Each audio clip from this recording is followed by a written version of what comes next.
I would rather rip out all of my hair, follicle by follicle, than answer this dumbass question. Oh, would you say you're scared to answer it? Maybe nervous? I have all day. Well, on it, I do. Where even am I? I don't know where I am. That will become clear in due time. I am doing just great. First, you kidnapped me. Second, you put me in a weird metal tin with a bunch of weird people. Third, I don't have a third. That's actually quite similar to how you smell now. Wait.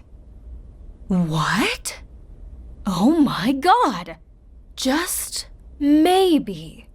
It was because you kidnapped me in the middle of a job with my hazmat suit. Oh, I suppose you're right.